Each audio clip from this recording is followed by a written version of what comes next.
We are on the hill of Deir El-Azar, near the village of Abu Ghosh, around us, below us. And we are about 10 kilometers, a little bit more west of Jerusalem, on the way to the coastal plain. The hill is an archaeological mound, the Tell, and there is this beautiful monastery on top of the hill.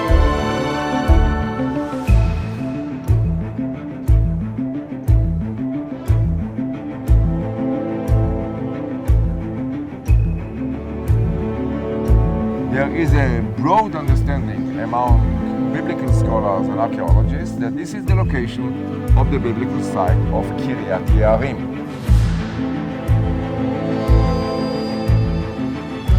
The church behind us was built in the beginning of the 20th century.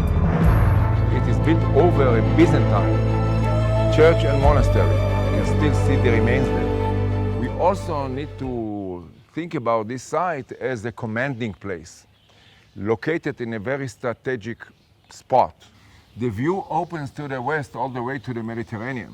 And behind us, we can see the outskirts of Jerusalem. Looking to the south, the Shephelah and the hills of Judea, the Judahite highlands, all the way to Hebron. So whoever sits here is really guarding the approach to Jerusalem. The name Kiriath-Jearim is still taken by this monastery, which is dedicated to the Virgin Mary, who is related to the Ark of the Covenant. And we can also look at the church father Eusebius, who gives a list of distances to Jerusalem. And when he speaks about Kiriath-Jearim, it's exactly the distance that fits to Jerusalem. And finally, even the Arab name Deir El-Azar may be a memory of the name of Eleazar, who was consecrated as a priest for the Ark when the Ark was brought here.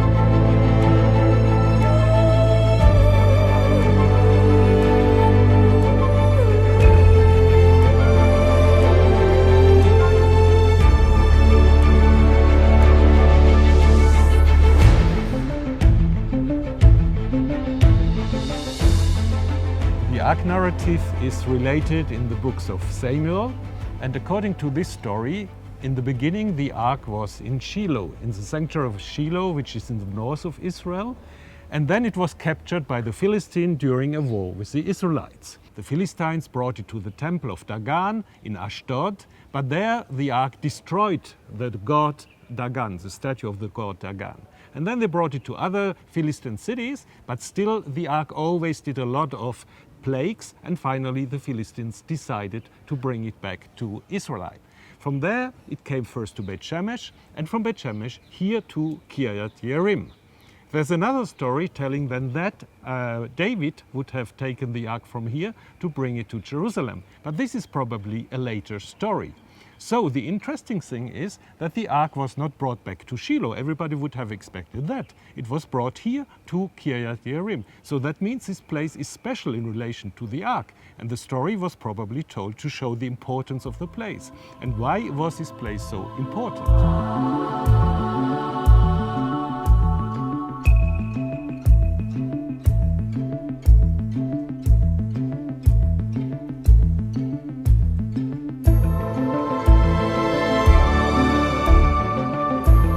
Thomas, the Ark Narrative is a wonderful story. Now we have to ask ourselves whether we can tie this one way or the other to the ground. Archaeology speaking. So we are not here to raid the Lost Ark. We are here in order to try, among other reasons, to understand the background of the story. Where it was written, when it was written, why it was written. Is there a message in the story that the author tries to transmit to us? So for an archaeologist, the first feature which is obvious coming to visit here is that the top of the hill is flat. This is not normal in a hill country hill. So the reason is that there are terraces that can be seen which support some sort of a big platform, rectangular, on top of the hill.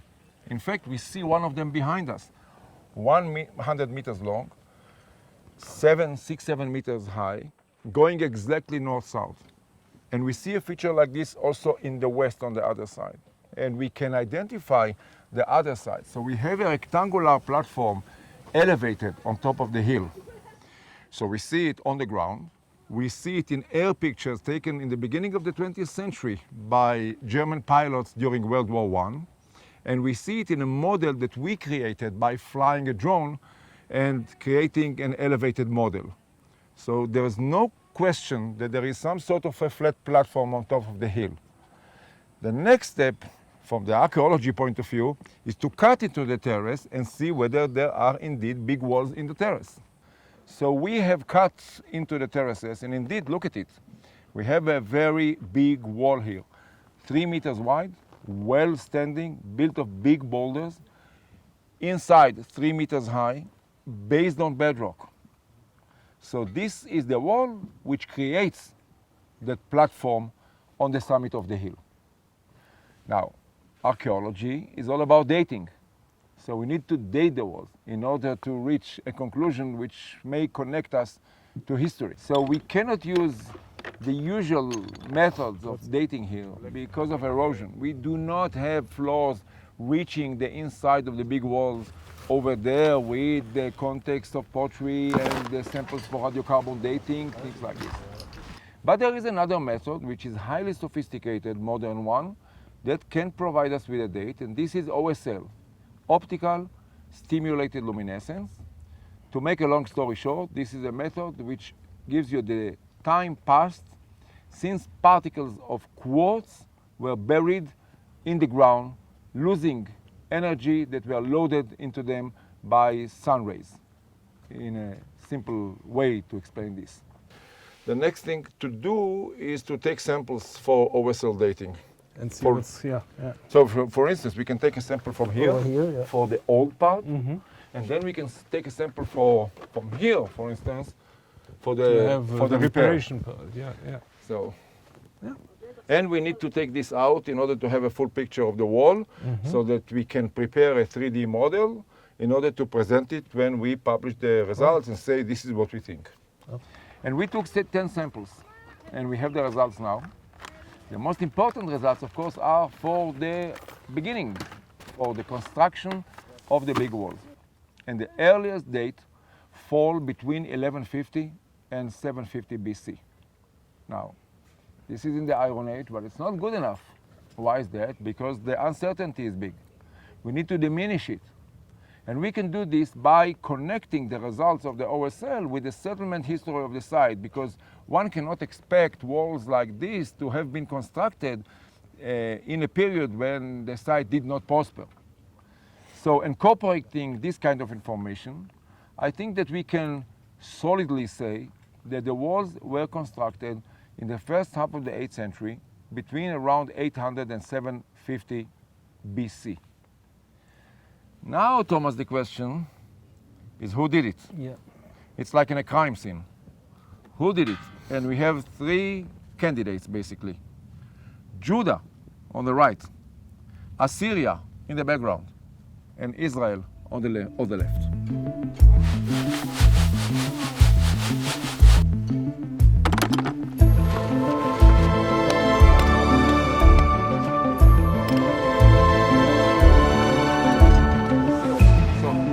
These are the buckets from here. Where you show me bucket? Show you.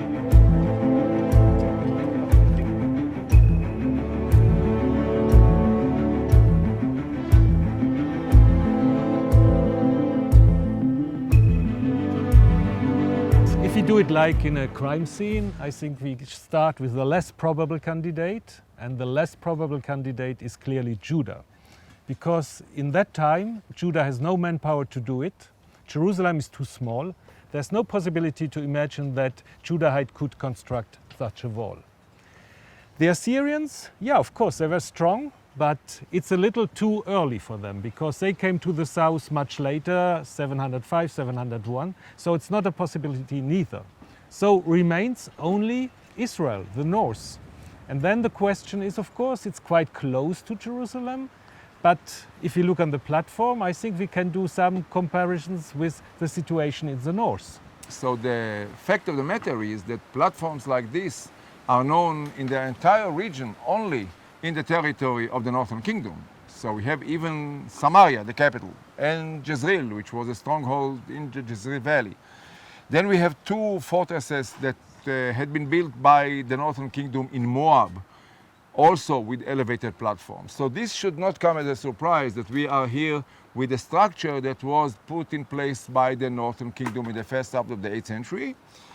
And it should not come as a big surprise also from the territorial point of view, Thomas. Right. If we go back to the Bible, we see that in the book of Joshua, Kiriath-Jearim is sometimes related to Judah, to the tribe of Judah, or to the land of Judah, and sometimes to Benjamin.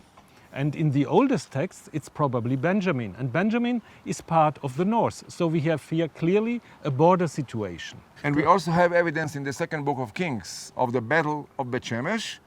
Joash, king of Israel, in the beginning of the 8th century, defeats the king of Judah at Beth-Shemesh, takes him captive, and breaks the walls of Jerusalem. The meaning is that Judah becomes vassal of Israel. So in the first half of the 8th century, and especially in the time of the greatest king of the north, who ruled for over 40 years, Jeroboam II, it is not surprising that he could have constructed here a domination platform, a stronghold, on the way to Jerusalem, to control Jerusalem, to rule over Jerusalem. And then, of course, we have another question, whether this can, one way or the other, be connected back to the Ark narrative.